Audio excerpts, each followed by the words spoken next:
Sawa murakoze hama nagomba nteba cane kuri ibi vyabaye Kinshasa canke Mabayi namba atari Mugina, ariko cane kuri ibi bintu dufise ubwoba ko hashobora kugira ibibazo vy'uwo aharanira agateka ka zina muntu, cane cane ko hari amakuru acanacana ko avuga ko ashobora kugirirwa nabi. Nico kibabaje cane kandi giteye ubwoba ko abantu boba batacubaha kiremwa muntu, ugasanga abantu bitwa abahanuzi b'umukuru w'igihugu bariko bagenda kuvuga amajambo atari meza aho kuza bamuhanura neza kuko harya umwami agirwa n'abagabo, bakaza ahubwo basukamwo essence ku muriro. Ndavuga baraye basohoye video ngira mwumvise basigura ko ahubwo yoba agomba gukura umukuru w'igihugu mu gihe yasavye abaserukira amashengero n'abahoze ari abakuru b'igihugu kumuhanura kuri ibi na biriya. Hanyuma ijambo haba abari muri leta yiwe, haba n'abamusitanteri, urya musitanteri ariko arashikirizayo imatongo, ibijanye no kwubaka amakuru ugiye uyatohoza bavuga ko bitari bimeze neza, vyifashe neza n'uwo musitanteri w'imatongo. None yogaruka kubivuga ku muntu aharanira agateka ka zina muntu gute? Urumva biba ari ibintu biri hasi cane bidakwiye kumvikana, ariko rero uwawe atamba nabi ukabura uko wifata. Rero twebwe nk'abarundi ngarutse kuri Hagera, natwe biratugarukako, niba ubona ko hari abantu usanga imvugo zabo zisigaye ziteye ubwoba, abantu usanga iyo wumvirije ivyo bavuga ubura nawe iyo ukwigwa, ukibuka mbega yemwe abantu babaye gute? Ariko tugasubira tukibuka tuti mu karanga k'abarundi harimwo imvugo zo kubandwa, abantu bakoresha imvovoto, tukumbure baba bari kuvovota nuko bahinduye, kera bavovotera mu bitabo, ubu basigaye bavovotera kuri space, tugasanga rero bariko baravovota, tukibaza ngo twebwe ngo bariko barayaga kuri space badutuka canke batuka abandi. Urumva rero bikaba vyandukiye biva hejuru vyakwiye hose, n'abo mwariko muravuga amazina mwe na Hagera. Ariko igikomeye hano hantu nuko abantu batanze amakuru yuko ashobora kugirirwa nabi, urya muntu yitwa imbwa itukura canke urya muntu yitwa umuhinga yigenga, biraboneka ko bafise amakuru yimbitse kandi bakunda gutanga amakuru y'ibihuha, kenshi batanga amakuru azwi. Icokorwa uyu munsi ni igiki kugira ngo ubuzima, kuko ubuzima niko atihabwa, nta muntu arikwiye kubwaka uwundi, ubuzima bwa Faustin Ndikumana bukingigwe, agateka kiwe gakingigwe, hanyuma nawe abandanye aharanira agateka ka zina muntu, yongera aharanira kandi ko haba intwaro ibereye mu gihugu nk'uko asanzwe ishirahamwe ryiwe ribikora. Intererano yanje yoba ihagaze ngaha, ariko nkongera nkibutsa abantu bari kuri runo rubuga n'abazovyumviriza ejo canke hirya y'ejo ko abantu bokwikuramwo imvugo yo gutukana, yo kwambikana ibara, yo gukuranako agashambara, kuko Muganwa Rudoviko Rwagasore mu bintu yavuga ati ntihagire umuntu atesha iteka ry'Uburundi, ntihagire umuntu yambika ibara Uburundi, ntihagire umuntu agomba kugirira nabi kavantara canke umurundi, uzobikora azohanwa nyaguhanwa. Ati nayo imihimbiri, abangushi niki bamenye ko bazohanwa nyaguhanwa. Abantu rero bagomba kuba imihimbiri, ntiduhere ubuhimbiri hejuru ngo usange abatwara babaye imihimbiri canke babaye abambuzi, babaye n'abasuma, ahubwo turabe ko haba ubukuru nyabwo nk'uko yabuvuga buza kuzuriza abarundi, leta ikaba umuvyeyi ahumuriza bose akabakingira. Ngira ngo none Bonfils woba ushatse kuvuga mu kirundi cisonera ko twagwa n'imihimbiri? Bon, sishatse kugutuma gutukana, ariko sinzi ko ariko nabitahuye. Jewe navuze imihimbiri Rwagasore yavuze, turavye ibiriko biraba n'ivyaba bihuye n'imihimbiri Rwagasore yavuze, bizoba ari ivyo nyene. Muga bose je ndabivuze nariko mvuga ivyo Rwagasore yavuze ati iyo hatagira ubukuru nyabwo kuko usanga harangwa imihimbiri, abambuzi n'abangushi, bikaba biri uko bizoba ari vyo. Mugabo sije ndabivuze bizoba ariko vyifashe. Hakenewe kuraba mbega abo bantu banka ubushinga ntahe, banka abashinga ntahe, bakavuga ko mbere n'abashinga ntahe batabakeneye mu gihugu, bakeneye ngo abantu ngo babunzi ngo biki ngo bugabo. Mugabo ubushinga ntahe bwamye ari urwego rwubashwe n'umwami yubaha, kuko umwami abashinga ntahe barashobora kumuhamagara bati mwami w'Uburundi renguka mu ntahe yo ku Rurimbi, baragukeneye, hariho ibintu bitagenze neza hagati yawe, hari umunyagihugu wari kuranyaga mugabo twasanze bamunyaze mu makosa, akamusubiza ivyiwe. abo bashinga ntawe urwo rwego rwari rukomeye cyane naho hoba hari ibyo byaragiye birononekara hakavamwo abashinga ntahe baniryo ariko intahe yo ntiyigeze ivumba n'urwego rw'abashinga ntahe rwagumye ruriho mbega urwo rwego uyu munsi banka ko runavugwa banka ko n'iryo teka ry'ubushinga ntahe risubira rikavugwa ngo ryigishwe bakigisha abantu ibyo no kwita ibidakwiye contre valeur ibintu by'isazi imisi bakorora ibintu bidakwiye cya gihugu c'amata n'ubuki bakagomba ko gihinduki ica ibindi bintu kitari c'amata n'ubuki aho twumva ibintu byiza byaranze Burundi nkuko yavuze ati ica amashampanye pardon kuguciramwo murakoze igihugu c'amashampanye ivyo bintu byose biko bigenda bisubira inyuma bica bitubabaza cyane ahubwo hari hakwiye ko kandi ntibiri ubuharagwa bavugira kuri iyi mirongo gusa amashengero acumva ko yubaha abarundi n'iteka ry'u Burundi baze baributse ivyo bintu n'abandi bose nayo mashirahamwe bibutsa kiti igihugu kigirwa umwamagirwa n'abagabo umwamagirwa n'abashinga ntahe ntihaba abantu baza gukokeza wagashesha akavuma ahubwo haza bavuga bati bangwe kuko abahora ntibateranya abantu bateranya inka wateretse imfizi ikomeye ukagira arabe ko imfizi yo ari ubukombe niyo bavuga ati agashesha akavuma mugabo ubu bageze ngo agashesha akavuma mu bantu kandi biba ku rwego rw'umukuru w'igihugu n'undi munyagihugu asanzwe urumva ko biba bimeze nabi niho rero twavuga tuti none Bonfils ndakubaza ikintu kimwe ko tubona abahanuzi b'umukuru w'igihugu hari ahantu nabonye umusesenguzi yakomeye cyane mu analyste akomeye gose mu buzima bw'igihugu Pacifique ariko yandika ati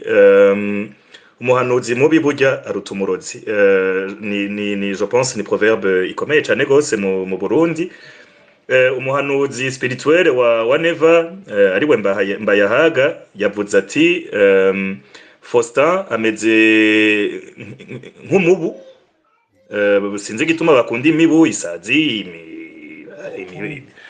imisiba whatever barakunda ama insect n'ibintu biri hasi nyene sinzi donc ngo ameze ngo nk'umubu ngo uri kuraduma ngo yumvise amashi ariko aravuga ngo ntazi yuko harimo amashi agira mu kubite nk'umubu urumva kandi ngo ijya mibu yindi ngo ntacizomufasha urumva iryo mibu yindi ngira ni barundi abarundi ngo ntaco bazoshobora ku bwawe iyo mvugo isigura iki bon turumva ko ari imvugo nyene y'agasuzuguro tusame we nk'umuntu wakurikiye ubuzima bw'u Burundi umujournaliste azwi tusa wowe ubyinterpreta gute ivyo bintu ivyo berekana ko ya ngendo ya kirazira hagera ariko aravuga iri kiragenda kera carazira kwica umuserebanyi kuko bakora ko wisha umuserebanyi mama wawe acika amabere kwari kugira iki amabere ntiyacacika kwari kugira umwana ntamenyere kwica ikintu cikiremwa ngo acaka ubuzima rero kwitangura kwiga ngo umuntu umuhindura umubu harimo kumukura ku buntu tuja no muri za ntambuko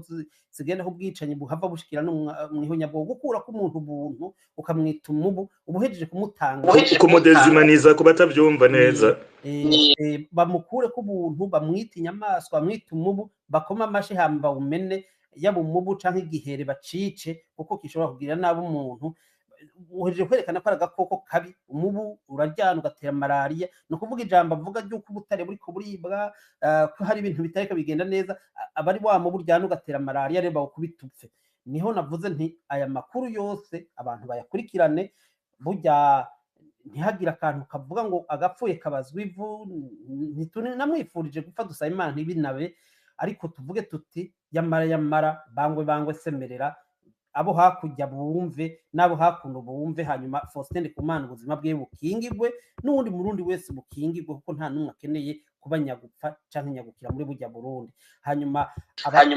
abatwara bagerageze batwarire bose bidakunze naho abarundi bige ivy'amatora byaranze bige n'ubundi buhinga boshobora gukoresha kugira ngo bashobore kwikura ko ivyo bintu ivyo byose bikakorwa gute bigakorwa mu ibanga bigakorwa uko bashobora kubivugana kumwe batangura za nama za sahwanya n'ibindi muri ya myaka ariko batiriwe baraja kuri iyi mirongo canke bavugane uku canke kuriya bo barabivyizeye barazinzira bizocamo ko na ntaryo ubugabo burihabwa kandi nibaza ko bizokunda bishobora gufata umwanya ariko umuntu atinya ingwe ntatinya yamwinjiranye. Murakoze. None Bonfils navyumvise, merci beaucoup. Wavuze uti Faustin Ndikumana nacungwe. Bon, tukaba tuzi ko kijya gihugu ari ikimbonera kure, nabo bakaba biririmbira ngo tera indabakeba bavyara imbonera kure, abandi ngo guguna. Hariho indirimbo ya Neva bamaze kutwereka ari kuri stade ryohewe cane, iyo ndirimbo ivuga ati ngo rabo ukuntu aba bantu tuzobashiririza, donc nyene bazoshiri nyene tuzobaheza bose. Hama none Faustin Ndikumana yocungwa nande? Canke umuhano w'igiki? Kuko je numva umenga bijya bintu si ibintu bisanzwe cane, kuko bajya abantu nta kinya baragukuramwo, abo Bunyoni yishe si bake, naho Bunyoni aruhukiye kuja muri prison, amagara y'umuntu nikatihabwa, umuntu namazi usesa ntagaruke. None agome mu Burundi canke yihungire nk'abandi batume bavuga bati mwabonye yari umwansi w'igihugu kuko yahunze, kumbe nibo bamwirukanye contre ma menace. Wewe muhanura iki nimba Faustin Ndikumana ariko aratwumva muri no space, canke nimba azokumva iyi space yumviriza no fusque ama record y'ivyavuzwe? Ico no muhanura burya kami ka muntu n'umutima wiwe, kubijanye no guhunga nta muntu ategeka uwundi muntu guhunga mu kibanza c'uwundi. Yakami ka muntu n'umutima wiwe, ivy'umutima ushobora kumubwira kubijanye n'ubuzima bwe n'umutekano wiwe niwe abizi. Vyokorwa mwibanga, ntivyokorerwa kuri zino mbuga. Murabizi ko n'ubunyene turiko turavuga ibi turiko turavuga usanga baserukira umukuru w'igihugu, iperereza bake bose barimwo barumviriza n'ibi turiko turavuga. Ico twobakebura twabwira tuti amaraso ya Faustin Ndikumana mukayasesa azobahumira, nkuko naye barundi bose muriko murasesa naye mwasheshe azobahumira, kuko nabo nyine baramaze kubibona ko bitariko biraberera, ahubwo bige gukingira abarundi bose, leta y'umuvyeyi wa bose abakingira kandi bakumva ko bahumurijwe. Hanyuma kuri Faustin Ndikumana nawe yicunge, arumva ko bariko baramugabangana nka kumwe bagabura ibindi canke berekana bati bariko baramutangatanga. Sinzi ukuntu nobi sigura ukuntu babivuga, uravye ukuntu bariko barabivuga, aho gusubiza amero mwisaho bumva batanga kumutangatanga bakoresheje ujya mu tumwa wavuze ngo yitwa Zidore Mbayahaga, uribuka avuga ati muri leta nta mahasabayo, mu nyuma ati hari binyoni vy'ibifyoti. Mu nyuma urabona aho bigeze, aho ahicaye General Bunyoni nubwo nawe nyene afise amabi menshi yakoreye igihugu n'abanyagihugu, urabona hageze biraboneka ko harimwo akantu ko bakatameze neza. Ariko ibi uko vyogenda kose ubuzima bwiwe bwubahwe nkuko n'abandi barundi bose bakenewe kubahwa, ubuzima bwabo bukiye kubahwa. Nico ahanini novuga, ibisigaye navyo bamenye ko ivyo bomukorera vyose vyamaze kumenyekana. Ujya imbwa itukura aratwara umuntu atanga amakuru y'indani muri presidence, umuhinga yigenga aratanga amakuru nawe n'indani muri presidence, arafise amakuru yose y'ibibera indani muri presidence. Rero babe hange ivyo bomugirira vyose amenye ko vyamaze kumenyekana. Nta kindi je numva nogarukiza ngaho. Murakoze kandi murakoze kumpana ijambo. Ego Bonfils iwanje urafise ijambo 100% vraiment najya nzopfa ndakwimye. Reka duhe ijambo Andris Pavlov yari yashitse kare, hanyuma duhave twakira Landry. Hama merci ku mpanuro utanze, ariko je burya ari impanuro nkunda guha abarundi. Ni Uburundi bugukeneye uri muzima. Nimba Faustin ariko aratwumva, namenye yuko le Burundi a besoin de lui vivant. Uburundi ntibukeneye abamartire, Uburundi ntibukeneye abaero bapfa bishwe n'abantu bariko bagwanira inda zabo, abantu bakubwira ngo byose ngo birikwije, ngo abantu bose barahaze, ubabwiye uti ko tubona abantu bashonje, ngo yaye ngo nivugira abana banje. Nukuri ko Imana amaraso yawe ntapfa ubusa, ubuzima bwawe ntibupfa ubusa, amashuri wize ntapfa ubusa. S'il y a moyen yo gukwepa izo nzara zingwe, nukuri ko Imana n'hésite pas. C'est un conseil nukuri ndaguhaye nk'umuntu akunda Burundi kandi abona igikorwa ico ubwenge bwawe bwomarira igihugu. Voilà, Faustin, twe turazi neza yuko ubwenge bwawe nibwo marira igihugu gusa mu kurongora par exemple. Voilà, wogira ama consultance menshi no mu bindi bihugu n'ahandi hantu ugasayangana ugatera imbere. Nuko ntutwigure nukuri nuko. Iyo ni conseil ntanze ku giti canje nk'umuntu. Reka nakire Andris Pavlov. Karibu Andris Pavlov. ndabaramukije kandi wagize neza rwose gukora ikiganiro. Reka rero nyaruke, hari uduce nagiye ndafata nagize ntinogira ico ndatuvugako. Ica mbere jewe neje nzobigaruka ko muri space nzokora, ndifuza rwose ko abantu bamenya mbega uyu muntu yubahutse kuvuga iki. Mu bisanzwe ibintu yavuze uyu mushinga ntahe Faustin Ndikumana, ibintu yavuze ni ibintu vyose wogira yari yabanje kwegeranya ibintu vyose abarundi biba hanze. Bon, reka mvuge nk'ibintu bitatu canke bine mugabo nciye ku mayange. Yaravuze ibintu vya incapacité de réformer. Yavuga ibintu vya Charwa Zero ko babigize bagaca bagabura amamodokari, leta ikaca isubira kuja kugura izindi zishasha. Après que bamaze kugabura za zindi bihaye ku mahera make. Ati finalement igihugu cadepanshije menshi. Ico ni ikintu kimwe yavuze. Yavuze ikindi kintu, ibi bintu vyo kwama barondera aba bouc émissaire. Ibintu vyose binaniranye, yatari abakoroni ni babandi, yatari babandi ni biki, ibintu vy'igitoro bakama baronka abo babitako. Bon, ikindi kintu novuga yavuze ibi bintu vya justice, yise justice do vendetta. Justice abantu bakoresha bakagenda ntuzenya Reynolds mu mpanire kuko arivyo dupfa, fata Wilson canke fata Hydroquebec mugira ukunuko. Yavuze ibintu vyinshi, yavuze ibintu mugabo nka vyose ibintu vy'ama conflit d'intérêt, ibintu vyo kunyaga donc j'ai peur yuko abantu boba batafashe akanya ngo bumvirize mu vy'ukuri ico yavuze. Rero kumva ari naco gituma wamaje ku kantu ka kabiri, kumva ko umuntu ahanura akavuga ati ibi ntibigenda neza aha no kuharaba, ugaca wewe umwishura, ukaronka inyishu umwishura, ukabona ko inyishu yo kumwishura ari inyishu yo kuraba ivy'ubuzima bwiwe, ukaraba ivyo wita ko ngo ubuzima bwe buri privé, ukaraba ivyo wita ngo ni ubusembwa. Ibintu mu bisanzwe bimaramaje, ibintu bimaramaje kuko nk'uwo muntu mwariko muravuga yitwa Mbwitukura, abantu baravye ku ntuzenya yiwe, aravugamo ibintu vy'amahorasyo extra conjugale uyu mukuru w'igihugu avugwamwo, mugabo ivyo ntawo bijamwo, yobabaye nkawe. Donc ico ndiko ndashaka kuvuga nako gace ka kabiri, biramaramaje kwishura umuntu yakubariye ibintu biri tangible, ibintu biboneka biri verifiable. Ushobora kugira uti egome twabibonye ibi bintu tubihindure canke tuguhinyuze, sivyo, ugaronka inyishu yo gutukana. Bugico ni ikintu kimaramaje. Ikintu ca gatatu nagomba kuvuga, egome muheje kubivuga ati ntutwigure, wogira ngo wari wabonye aho nari ndavyanditse. Nukuri uyu mugabo n'umushinga ntahe, yararuse abarundi benshi muri iki gihe turimo, yarubahutse kuvuga kandi avuga ibintu bigire, mugabo ntafate minenegwe zimenase, n'abantu bahawe no kwica, n'abantu gusonera ubuzima bitarangwa iwabo. Rero nagerageze nimba abona yuko biriko birarenga urugero, uko ashobora kwicungira umutekano n'ibindi, nahunge. Jewe ndabivuze mu buryo bweruye, nahunge canke asabe ubufasha ntuzenya ama mission diplomatique ari Burundi n'ibindi. Mugabo ntafate minenegwe ibintu twarabonye abantu bagiye barapfa kandi babibariwe. Ikindi kintu novuga, narigeze kubivuga rwose mera nk'uhanura. Urabona ubu turi mu gihe cahindutse, hari ibintu vy'ama YouTube n'ibindi ababikoresha bakanahembwa.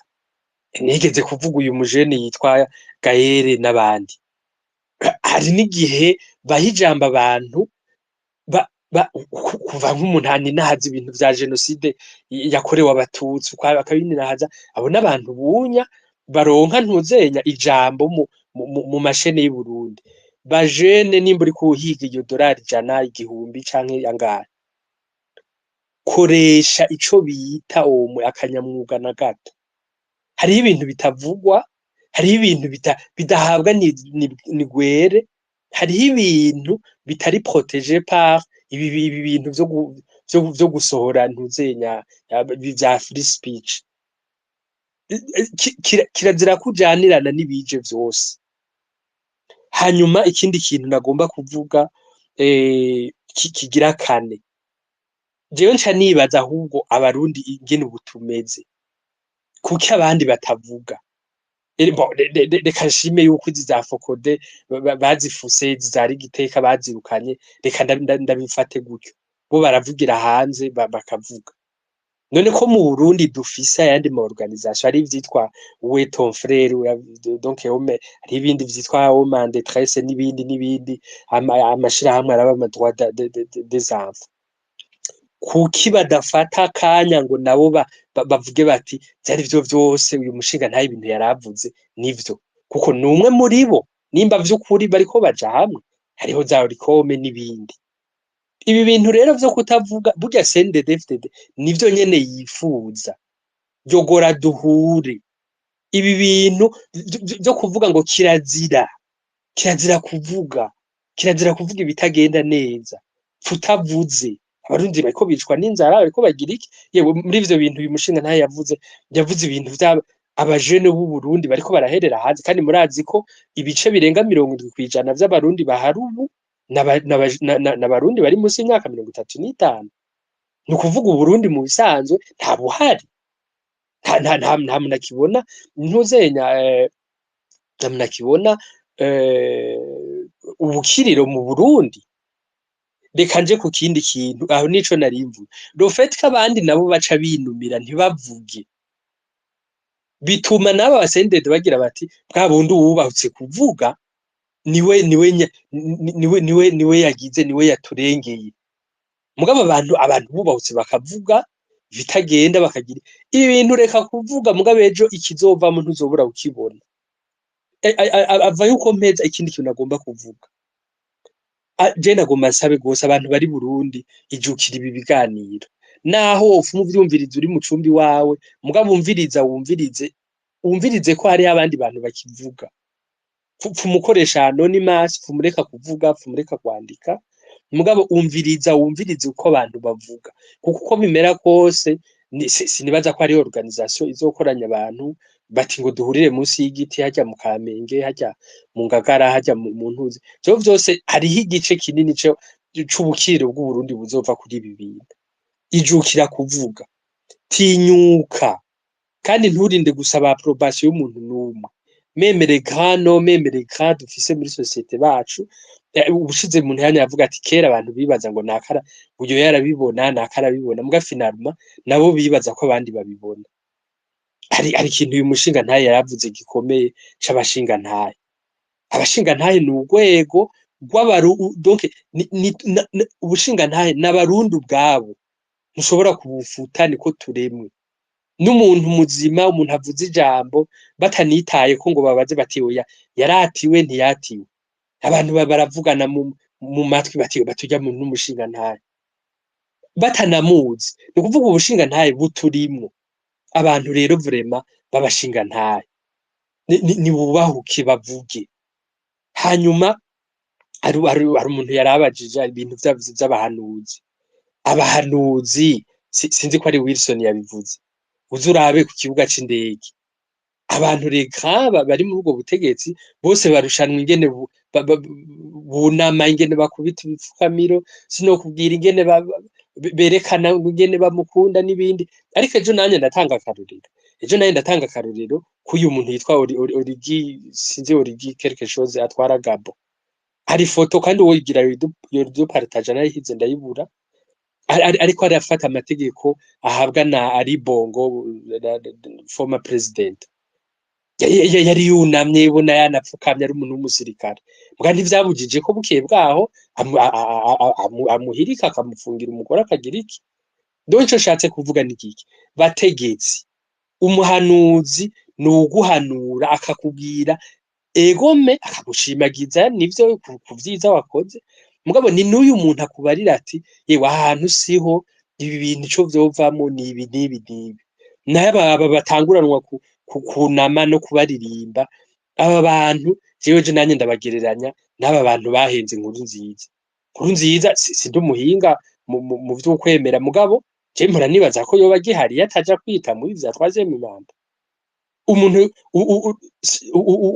umukuru w'iperereza agiwe ati ndavye amakuru mbona nkaraba ibiki ati ibi vyatwaze mu manda ntukwiye kubigira ariko we ararenga ati sinzi abantu banina haza bambariye ko ibi bintu vyatwaze mu manda ngo ari uko kwanywa nk'akayi iyo yumvira uwamuhanuye vy'ukuri nibaza ko abagihari ivyo vy'umutima dufate ko bavyo bavuze ko ari mugabo yahisemo kumva bamuririmba mugabo ku rundi ruhande banyegeje mu kundi kuboko ibindi vyo gutuma umutima uhagarara nimba la version yagiye iravugwa ariko imeze rero ibi bintu vy'abahanuza abategetsi nibavyumve ni kwisi imeze umuntu ahishije agakecuru gahishije ntawe utoza kugatambira hanyuma abarundi nimuze twige guhebura burya aba bantu badutwara naco batatweretse nimuze twige guhebura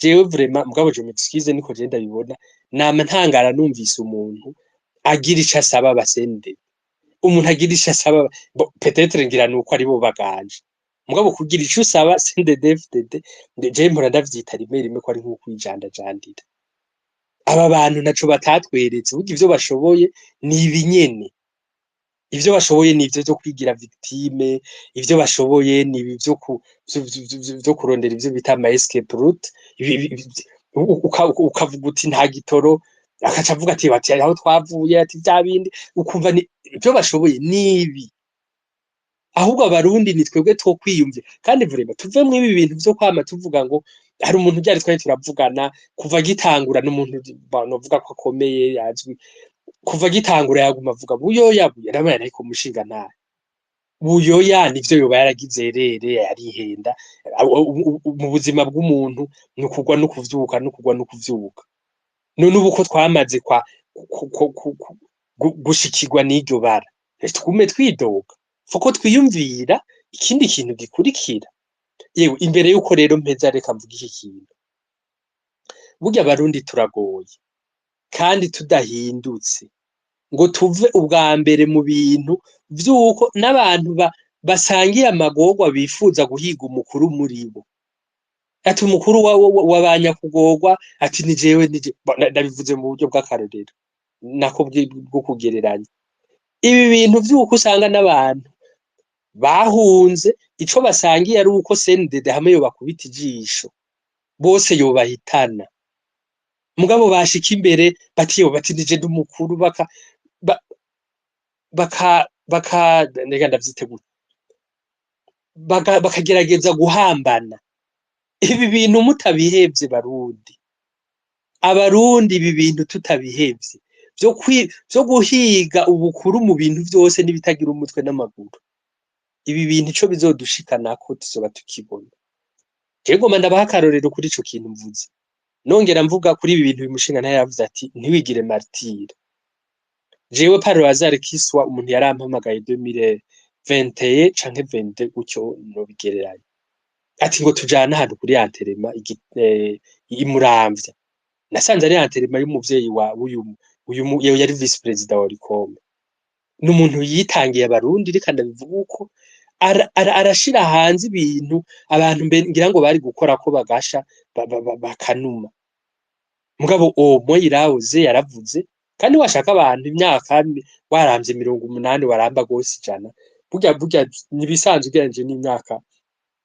intuzenya izina umuntu abasize gishobora kumara mugabo ndababwira uravye Anterema ukaraba l'écran nta muntu muri Ricom nigeze ndahabona akomeye kandi benshi ntibahunze nta muntu donc nayumvi none uyu muntu ko we data yamaze gushengera kuki atana abantu omwe baje ngo bahamubere kuko burya nshobora kuba jewe mvuga ngaho nkagira ivyo byose ejo ni naba ntahari hari ubwo umuntu yozogira guca umuntu akagira ati reka tuhamubere ukunuko ibi bintu rero vyo kumva kumenga hariho izindi nyungu zihari n'akarorero gasanzwe nari ntanze inyungu zindi zihari abarundi tutabihevye tuzobigiramo ikibazo point ya nyuma ari nayo mperejeko nagomba kuvuga Wilson yavuze ibintu byo kuja kuramutsa igiti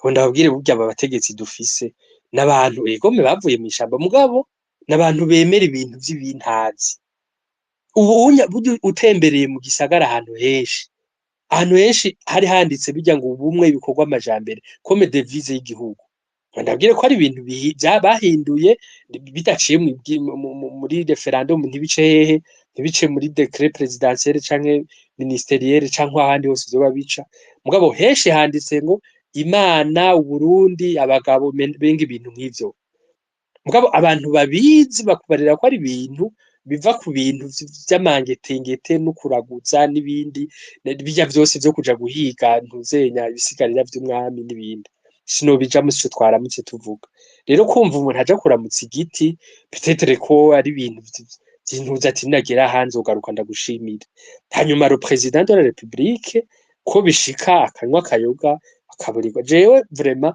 ni nka vya bindi nahora mbona abantu bavuga ngo urumva ngo yabizintu gutamukwaje ivyo sinobijamo kuko nabo n'abantu ashobora kugira demankema canke akagira intuze ari vyo abantu ngira ngo bomukurikirana ko hanyuma mugabo nagira ndababwire no mu bihugu bikomeye nko muri septembre 1994 kubera ko ari president w'Uburusiya yitwa Boris Yeltsin ari Washington DC abo mu ntuzenya mu nzego ziwe ziperereza baramuhize baramubura mugabo bamusanze yambaye karso ari muri karso mu mabarabara ya Washington DC ariko aragerageza gufata taxi batiyewe baturoye ati ngiye guhiga pizza donc urumva yari yaborewe yahize yewe ndabakengurukiye gose rero mwebwe mwampaye akakanya gose kugira ngira cyo mvuze none Andris iyo nkuru duteye ya nyuma wari kutubwira uti ni bisanzwe kuboregwa ukagwahoro rumukuru w'igihugu kubera no mu Rusiya vyamushikiye canke wari utubwiye uti ni n'amagorwa ashikira n'ibindi bihugu rutura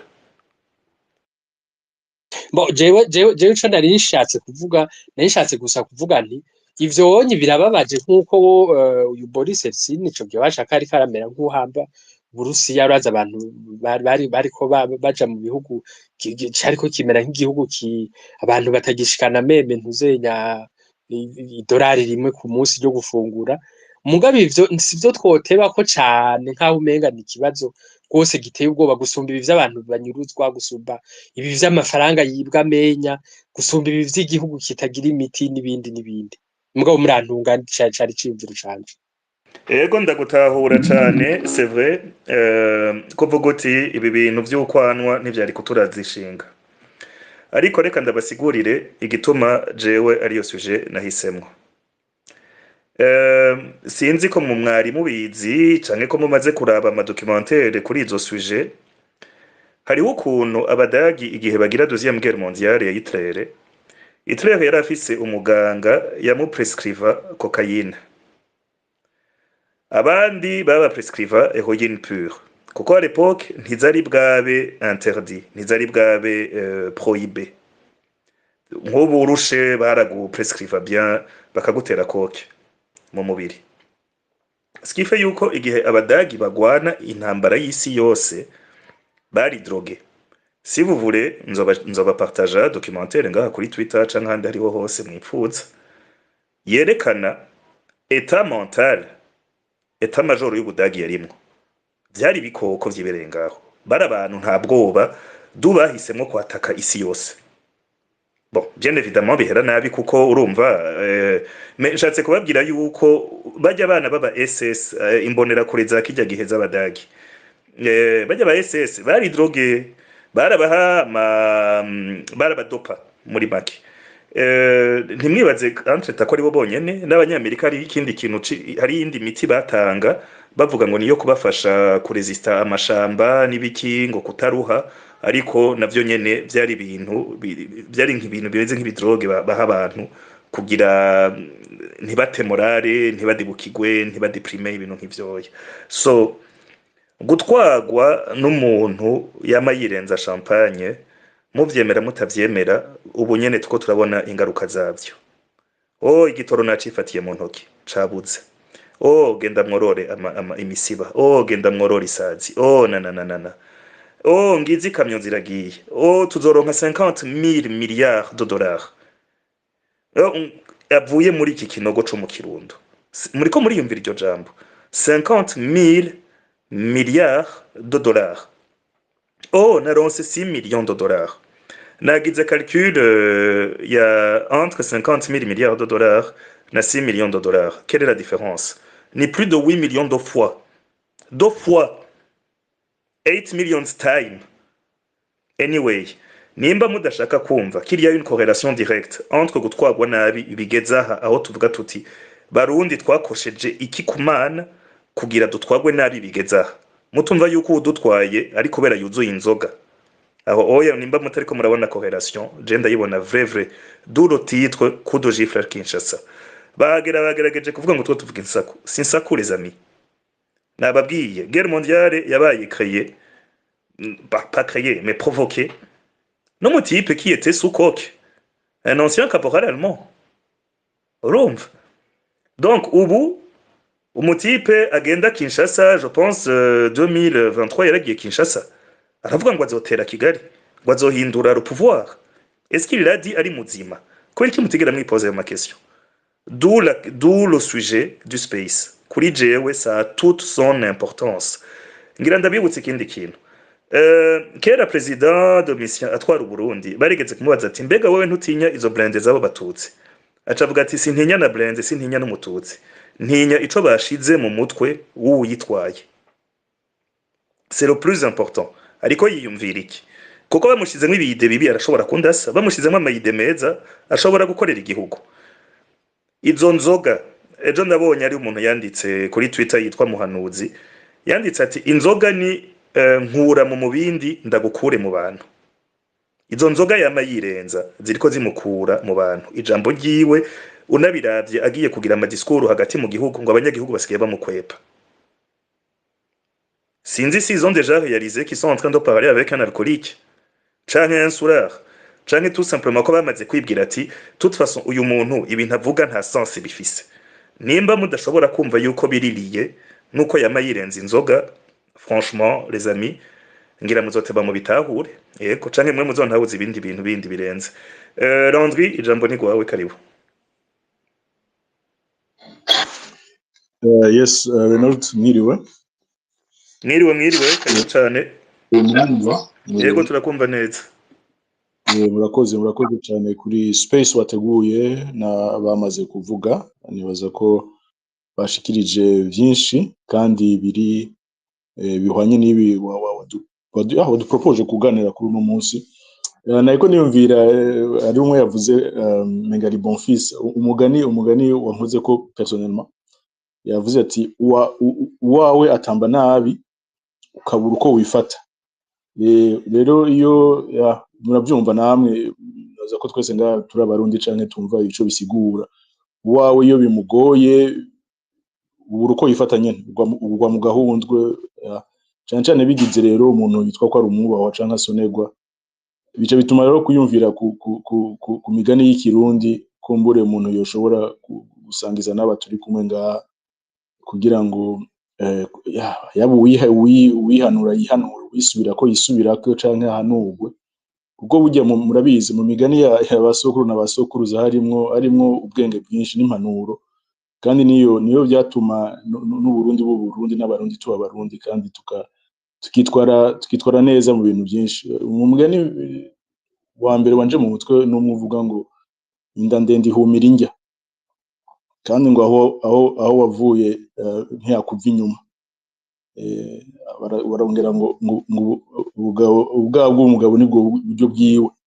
Ico nshaka kuvuga nuko ugiye kuraba Renaud namwe sitsanga ikiganiro, ibi bintu turimwo cyane kuva muri 15 bihagaze hanini kuri ico no kwita crise de leadership et de gouvernance. No gutakaza leta ishingiye ku mategeko canke yubaha amategeko yatumye aho tugera. Rero ibi vyerekana yuko iyo leta ishingiye ku mategeko ntayihari, kandi vyagiye biva ku cyo no kwita rupture de contrat social yari ihari nk'abarundi, kuko murabizi yuko abarundi kuva kera na rindi n'aba bazanye imigani ariko ndavuga bwa mbere bari abantu bafise cyo no kwita les valeurs morales zatumye igihugu kibi igihugu Burundi kuva kuri Ntare Rushatsi yafonze igihugu c'u Burundi gushika no munsi uko biri kose. Rero ni ivyo vyagiye bigwa mu mazi canke bisamburwa canke bisanzara. Mu nyuma murabizi yuko harabaye ubumwe bw'abarundi, haraba Arusha, ivyo vyose bikarengwa ko hacaza rero ibintu vyo kwikunda ukiyegereza ubutegetsi bwose, ukabona ko igihugu cose ari gwawe, imirima yose, inka yose, inzoga zose zo mu gihugu ni vyawe, hacaza impunité généralisée, kudahana icaha, prédation économique, gukumira gufatiye kuri politique, ku migambwe etc. no guca rero bakoresha ibintu vy'ubwoba, ivy'iterabwoba. Ndazaguruka gatoyi kuvya Faustin navyo. Rero ugiye kubiraba, iyo ni point ya mbere nagira mvuge, ni nta terambere na rimwe rishoboka hatari umuntu atabanje gutorera inyishu ico kibazo kijanye na uburongozi bwiza hamwe na leta ishingiye ku mategeko. Ico tucumvikaneko abantu bose bipfuza, kandi aziko twese benshi bipfuza changement nyayo mu gihugu. Tumenye yuko ikimwe tuzotangura gukorera ko canke cyo gushira ku murongo ni gusubizaho uburongozi bwiza, intwaro ibereye kuri bose, n'intwaro ishingiye ku mategeko. Iyo ni principe, iyo n'umushinge, niyo ishigikira ikintu cyose umuntu yovuga ati ariko aragerageza kugarukana, kuko no munsi murabizi yuko nta mahoro arama dufise, n'ivyitwa ngo nagahengwe, ni ibintu biri 24 heures renouvelable, ni ibintu très précaire, ibintu biri fragile, bishobora gusaba kumanya yose. Rero mu kugarukana uwo muco, si ikintu coba ari co hejuru cyane cyo kongera kure, ariko c'est la seule stratégie réaliste yo kuva mu ma crise turimo. Une seconde. Okay, ndaje.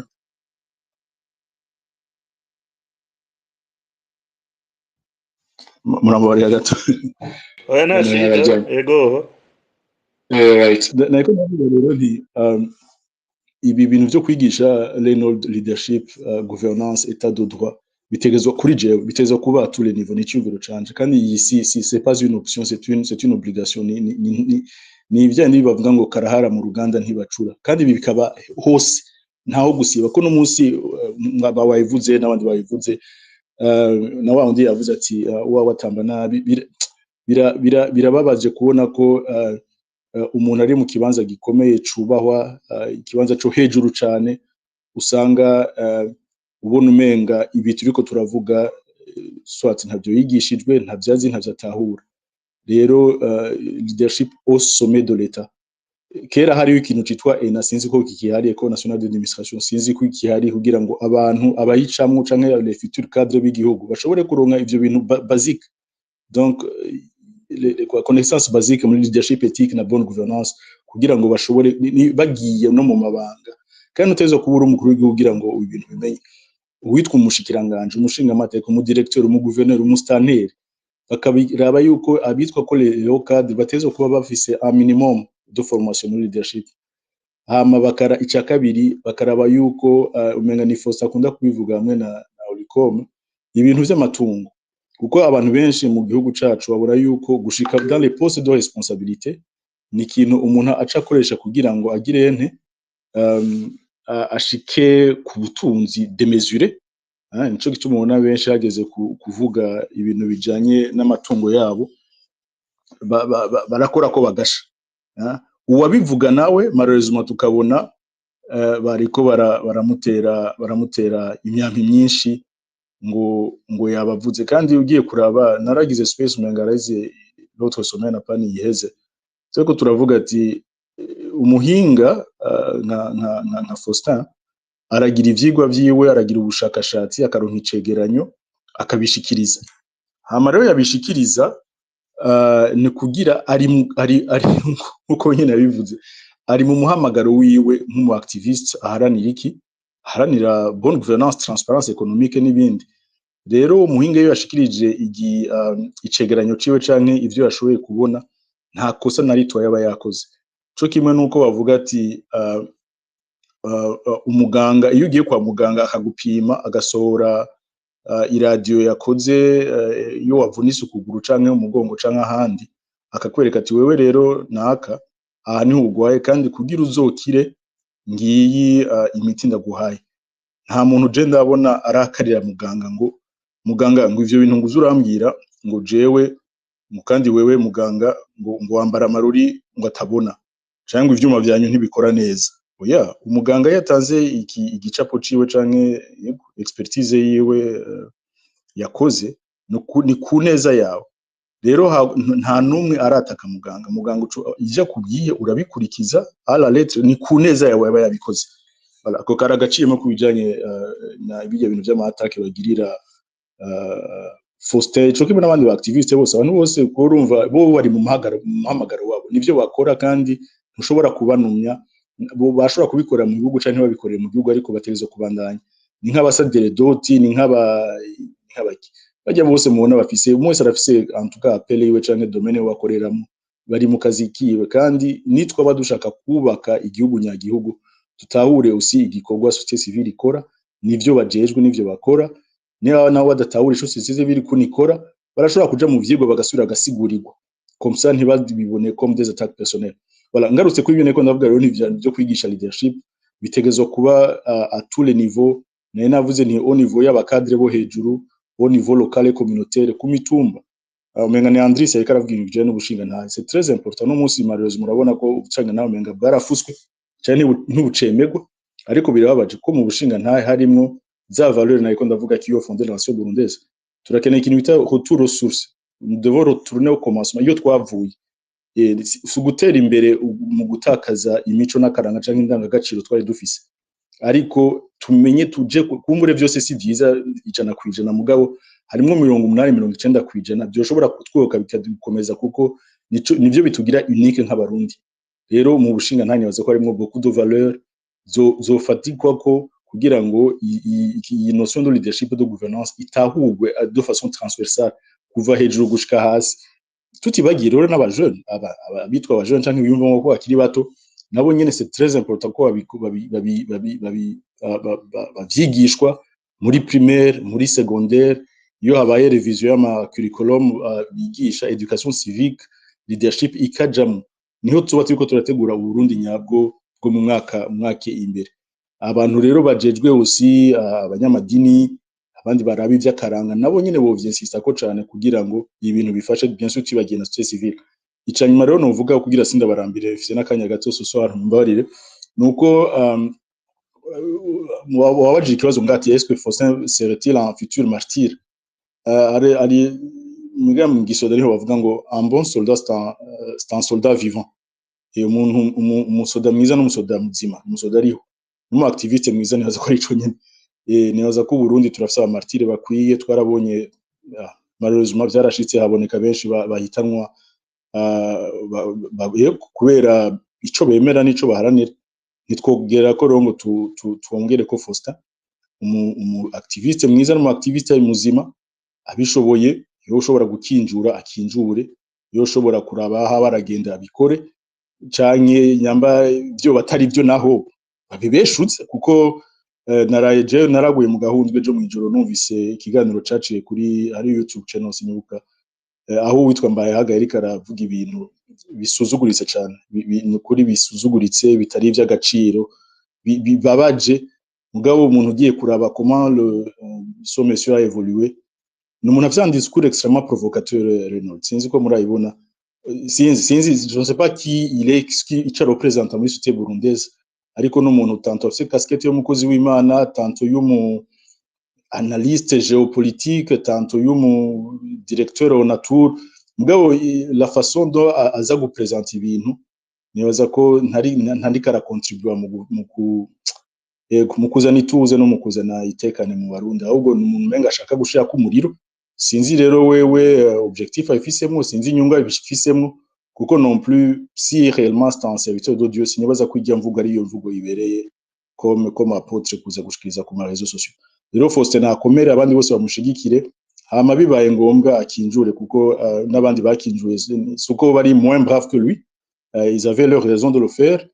Rero mu activiste mwiza Faustin nibaza ko yoba muzima, twomushima twese ari muzima, non pas ari exposé nkuko bamwe biko biravuga. Nibitaba atari byo naho nibaza ko igihugu gifise beaucoup d'organes et institutions bave mu gacereje n'amanavuga sinawura kuno communication institutionnelle mu gihugu cacu ikora kubera abantu bari biteze ko baza guseruka mu bihe nk'ibi nyamba ari binyoma bivuga ko haravugwa ibintu byinshi mwe bavuga ngo ni saku abandi ngo nukubesha batange dementi babibeshuze batayibeshuje bisaduye que c'est vrai kandi ugiye kuraba bajya abantu b'amakonta anonyme atanga amakuru quand même turamaze kubona ko kenshi 80-90% ça ça veut être vrai après un moment donc voilà nibaza ko bavuga ngo encore une fois bibwirwa benshi bikumva bene byo kandi kibarirwa n'icumva keka nikibona naho ama nyamuburi kimuhamba nyamuburi kimuhanura niwe ya nyamuburi kimuhamba rero tumenye kumva tumenye gutahura tumenye gusesangura tumenye kubona ibihe turimo kandi tumenye nico dushaka yuko nitwaba dushaka gusohoka muri ibintu bintu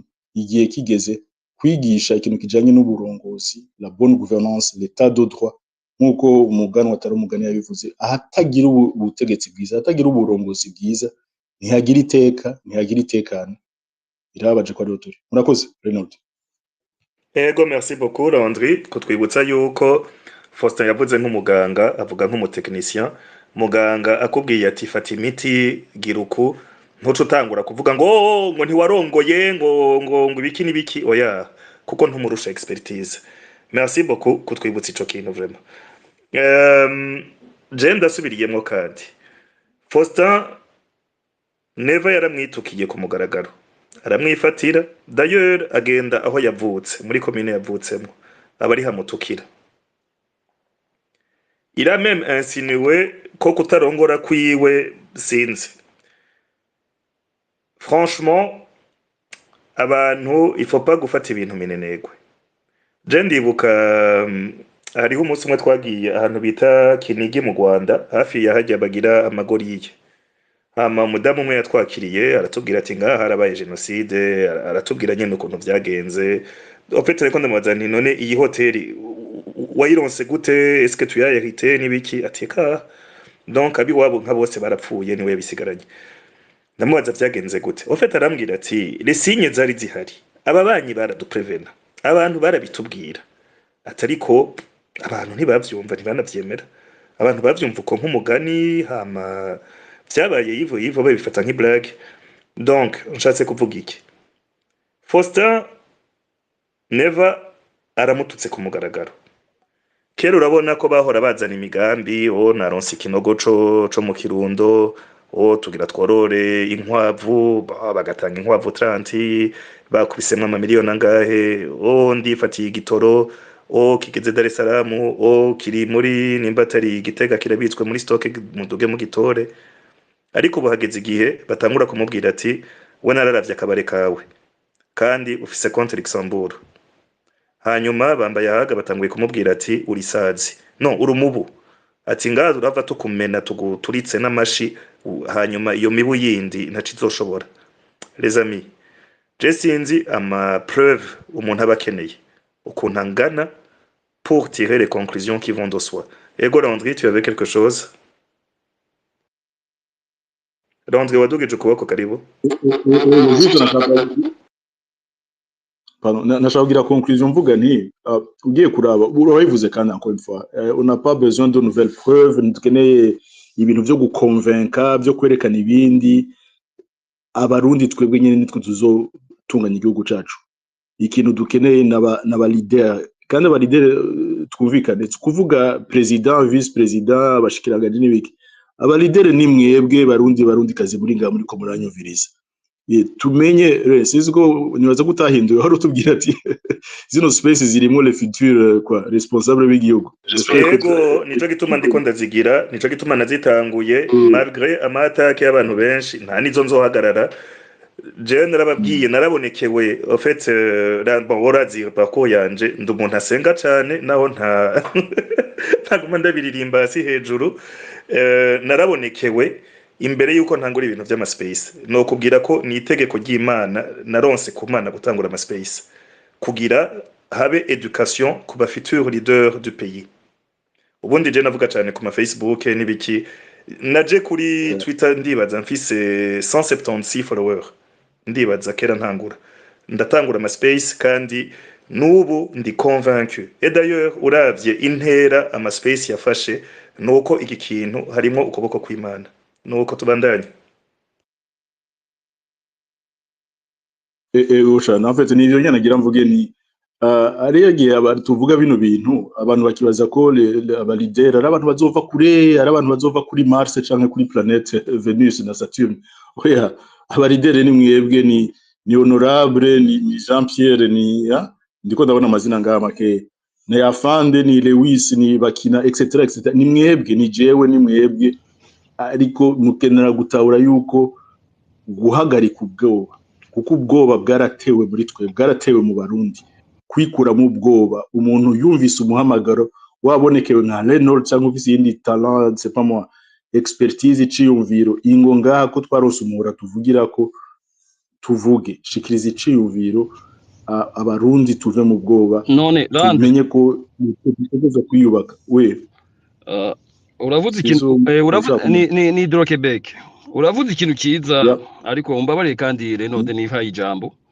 ariko Renault yambajije ikintu kiza mukanya mbaza ngo none quelle est la solution wewe uvuze ngo abalideri bari parmi nous nanje rero navuze kare le problème nuko nous pointons souvent du doigt abari ku butegetsi ariko nous ne regardons pas exactement la société en général ni giki kituranga en tant que mentalité culture none ibyo bidahindutse abo balideri bazova hehe kubera bari abantu tubona no munsi ku butegetsi n'abantu jewe personnellement que je crois représente la société burundaise c'est-à-dire une société no munsi tuko turaba tukavuga ngo nous sommes perdus ariko tukavuga no quelque part il y a espoir hari abarundi bashobora kuvuga ngo non on peut faire mieux mais abo balideri rero tuzobakura he dans une société tant que ni yihe solution none nkoduha reka ngerageze kwishura ko ndazi nawe kuri tu es partisan du changement de mentalité urakivuga cyane uracensista ko et je suis d'accord avec ça et je me dis que ugiye kuri no shuri rya leadership ukabi weda wabironse umuhamagaro canke wavyumvisemo kandi wabitanguye ugenda uhindura no gute ivyiyumviro niyo mentalité ura ukunda kuvuga ukabibona ukundi gikuru nuko ugira le premier pas ukemera kuba confronté à la réalité ukarometa en cause certaines croyances ziba ziri muri wewe ugasanga ufise une autre approche vis-à-vis y'ibintu bijanye na leadership je inyishu kuri ngo maje ikibazo ni fait de façon directe inyishu nabivuze mbare kandi kuba nisubiyemo biri muri un leadership responsable ihagaze kuri bonne gouvernance et pas de droit kandi ivyo nivyo nizoshobora guhindura igihugu cacu bigahindura ubwoba muri confiance bigahindura la prédation en service la vision en unité et la peur aussi en dignité kuno munsi ivyo byose twarabitakaje nk'abarundi mbega bizofata umwanya munini ego il faut être préparé no kwitegura ko ntibizoba mu mwanya umwe biragoye cyane gose kuko ni ishuri umuntu aratangura umwaka wa mbere akaheza imyaka 10 canke 20 ariko niyo nzira yo inishika c'est la seule voie qui marche ça peut être pénible izoshobora guteba ushobora gufata inuze umwanya ariko abarundi twibukanye yuko twarabibonye muri kahise twarabibonye igihugu kirondera independance twarabibonye dans les autres moments clés du pays igihugu kirashobora gutera intambwe bisaba yuko umuntu atangura biciye muri no shuri biciye mu biganiro nk'ibi hamwe n'ibindi ko urumva iyi ni portion imwe bibanga ku murongo ibi ni digital ariko n'indi bikorwa bitandukanye bikorwa n'abandi bantu batandukanye mu gihugu hanze mu gutanga karorero mu kwiheba muri sacrifice kugira ngo ikintu c'umuco w'uburongozi bwiza ushobore kugaruka mu gihugu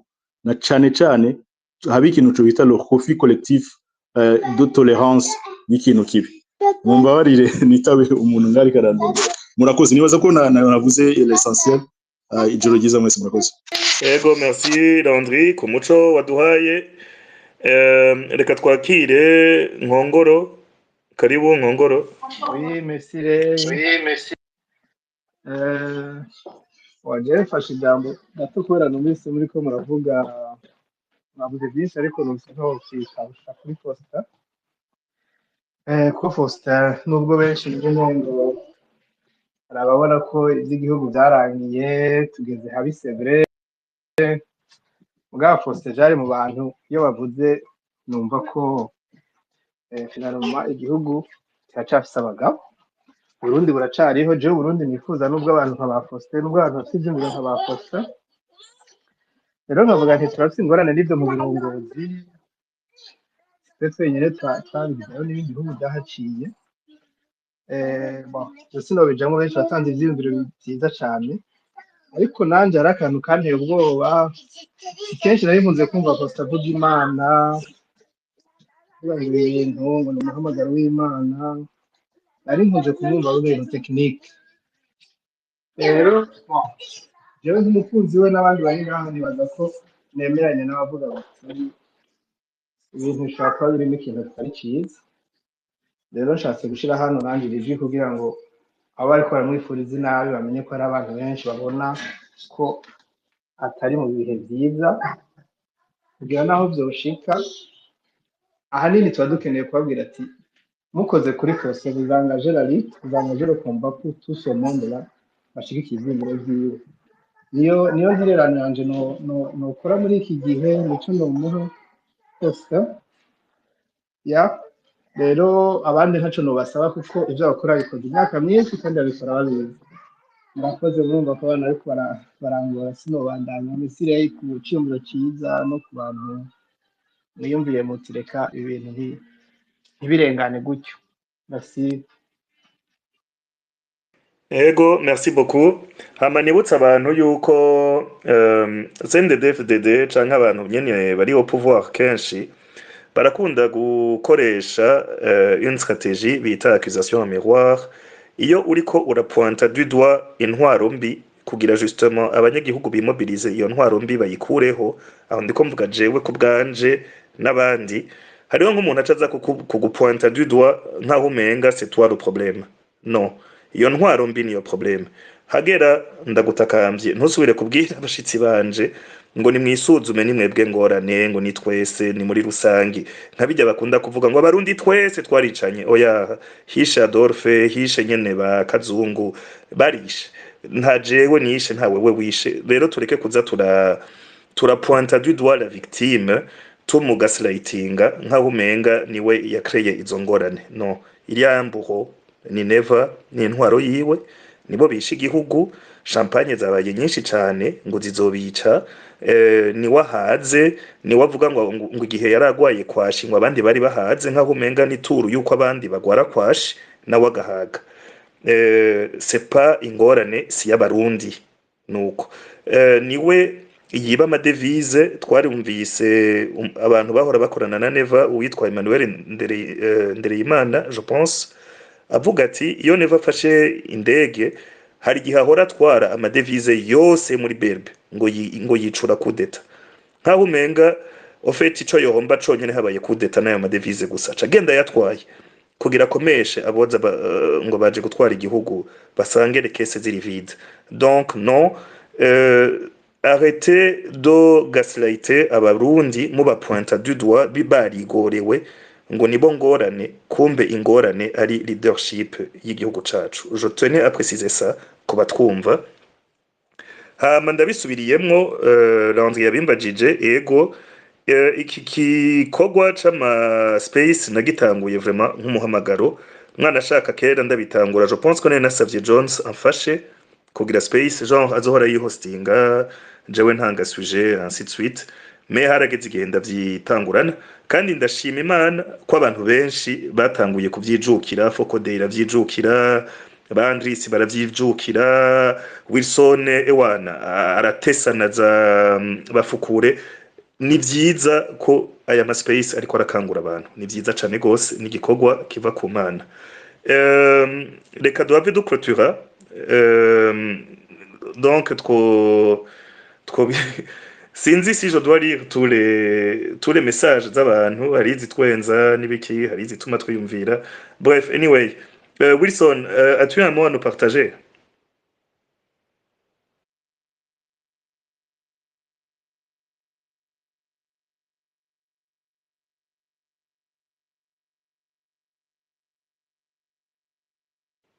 Mon frère Wilson, vite. Ok, ndabona umenga